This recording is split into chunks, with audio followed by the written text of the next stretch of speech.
Special, superior, entitled. John McEnroe had a fixed mindset. He believed that talent was all. He did not love to learn. He did not thrive on challenges. When the going got rough, he often folded. As a result, by his own admission, he did not fulfill his potential. But his talent was so great that he was the number one tennis player in the world for 4 years. Here he tells us what it was like to be number one.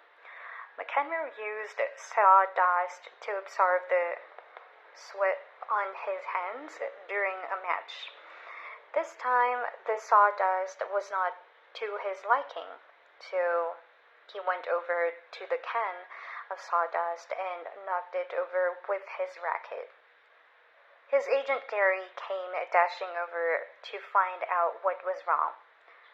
"You call that sawdust?" I said. I was actually screaming at him. The sawdust was ground too fine. "This looks like rat poison. Can't you get anything right?"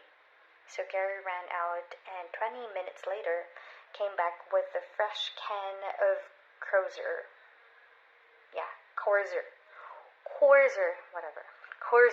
sawdust, and $20 less in his pocket. He'd had to pay a union employee to grind up a 2x4. This is what it was like to be number one. He goes on to tell us about how he once threw up all over a dignified Japanese lady who was hosting him. The next day she bowed, apologized to him, and presented him with a gift. This, McEnroe proclaims, is also what it was like to be number one. Everything was about you. Did you get everything you need? Is everything okay? We'll pay you this. We'll do that. We'll kiss your behind. You only have to do what you want. Your reaction to anything else is, get the hell out of here.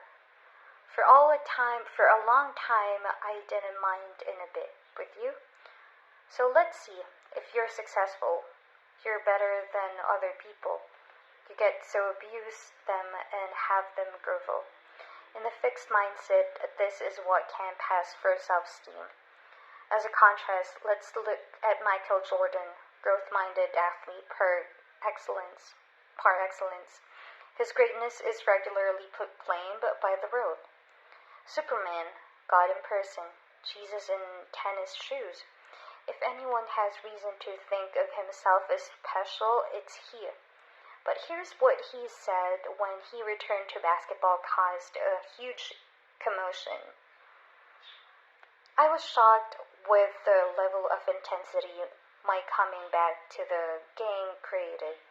People were praising me like I was a religious cult or something. That was very embarrassing. I'm a human being like everyone else."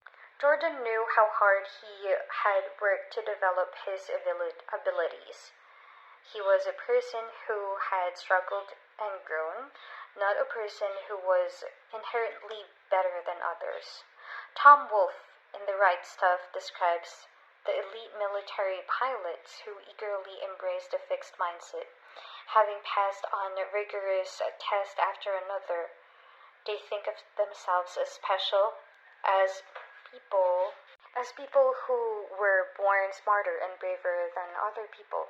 But Chuck Yeager, the hero of The Right Stuff, begged to differ. There is no such a thing as a natural-born pilot. Whatever my aptitude or talents, becoming a proficient pilot was hard work. Really, a lifetime's learning experience. The best pilots fly more than the others. That's why they're the best, like Michael Jordan. He was a human being. He just stretched himself farther than most. Read that again. He just stretched himself farther than most. In short, people who believe in fixed traits feel an urgency to succeed, and when they do, they may feel more than pride. They may feel a sense of superiority, since success means that their fixed traits are better than other people's. However, lurking behind the self esteem of the fixing mindset is a simple question. If you're somebody when you're successful, what are you when you're unsuccessful?